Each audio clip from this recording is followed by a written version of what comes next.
opinion that you do. It's okay. Yeah, it is. It's a free country. People have a right of free speech here. So, Greta, a small crowd just gathering around us here, but you can see that Trump supporters obviously were disappointed. Many of them had waited weeks, if not months, to see him today. But like happened to Bernie Sanders in Seattle back in August, where Black Lives Matter protesters shut down the Bernie Sanders event, sometimes, particularly when you're in the downtown area of a city and on a university campus, you're going to find a lot of people who are at opposing views to yours, and something like that is bound to happen. Greta? John Roberts, just a note to people who are watching is that we know that we're trying to get Donald Trump to call in now, but he's going to be crawling into Sean Hannity during the 10 o'clock hour as these events unfold. I don't know what's going to be going on in the next 2 hours on this, but Trump will be calling in, and we hope he calls in now to us to give us his view. John, I keep going back to the same question because this is sort of how I measure this. Is the crowd thinning or not? Oh, no, the crowd is definitely thin. Let's take a walk down the block here. Chris Pontius, cameraman extraordinaire, is with me on this little jaunt. And you can see that the police presence, they had the street closed off here for Donald Trump to come in. Secret Service was going to bring him in. There's a mounted unit down here at the end of the street, and people, for the most part, seem to have dispersed. Yes, go ahead, Greta. On the other side of the screen, though, we've got another shot in the area, and the crowd is not thinning there. That's what's so curious, is that we've got these different camera shots. The other camera shot, they're not thinning. And that's what I'm walking towards. That's what I'm walking towards. This is the side street. I'm at the corner now of Harrison Street, right in front of the pavilion. And where they're not dispersing, it would seem, Greta, is in front of the mounted unit here. There's a mounted unit on the street right in front of us here behind these officers. And there's a group behind them, but they do seem to be moving away. Although further down the street, we see some more signs. Chris, John, come on, let's go down this way if we could. John, one of our camera shots shows the police. They've got someone down. They've got their billy clubs out. It looks like they're making an arrest. I don't know how far that is from where you are, but our other camera shot does show the police with someone down. It appears that he's being handcuffed. I assume they'll be taken into custody. I don't know what provoked that, but you can see that the police officers are using their clubs to hold people off. We're just moving in that direction here, Greta, coming down the street. This is the area where the people have not dispersed from. This is the area John, let me interrupt right you. in front of the... John, let me interrupt you. I've got Donald Trump on the phone. Donald, your thoughts on what's going on? Well, I got to Chicago about 2 hours ago, and we had 25,000 people that tried to come in, and supporters, all supporters. And at the same time, there were protesters. And when I met with the various law enforcement agencies, Greta, I decided that it was looking a bit, I don't want to see people get hurt, and I don't want to see people get hurt or worse. And I decided very strongly to make a decision not to do it and to postpone the rally. It was a big rally and a tremendous rally with tremendous people, but I just don't want to see people get hurt. Any people on either side. We have such a divided country now. It's been so divided under this president, and I've been saying it for a long time. I've been witnessing it in so many different forms. It's just something that has to be straightened out. You look at, as an example, African-American youth, 59% unemployment rate. There's a lot of anger out there, there's no question. And there's a lot of anger on the other side, big anger on the other side, because we're losing our jobs, we're losing our manufacturing, we're losing so much. And there's tremendous anger out there on both sides. Donald, how do you calm these people at this point? How do you say that the country is divided? I'll give you that. But how do you unite it? I mean, these people, a lot of them showed up to support you inside, a lot, but a lot showed up outside, obviously not wanting you to speak.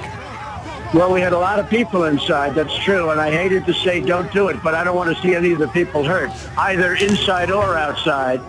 And law enforcement said, they just don't have enough men to cover. You have 25,000 people trying to come. In fact, we were able to get in touch with thousands of people so they didn't come. So that we had, like probably 10,000 people we were able to ward off so they didn't come by saying, we're just not going to hold the rally today. We're going to postpone it, which I think turned out to be good. And I think it was a very good thing that we were able to do. I think what we did was intelligent after seeing, and I'm watching your show now, after seeing what's on the show. I just think it was a a very good decision. I do not want to see people hurt. There's an 80-year-old woman that we interviewed, that Jeff Locke of Fox Business Network interviewed in the last hour, who said that she came out to protest because she said that you use hate speech. What do you say to that woman? Well, I don't use hate speech. I don't use hate speech. I mean, we have a country, and the country has to be, I'm just watching your show right now with that car. That's pretty serious stuff with the car and the people standing in front of the car. There's tremendous division in our country. I've seen it. I've been watching it. I'm witness to it. And something has to be done. When you look at the unemployment among certain groups of people, it's incredible. There's just a tremendous division in the country.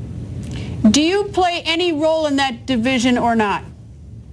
I don't think so. I represent a large group of people that have great anger, and they're not angry people, but they have anger at the stupidity of what's happening in our country. Our jobs are being taken out of our country and given to China and Mexico and every other country probably there is. I mean, our businesses are being taken away from us.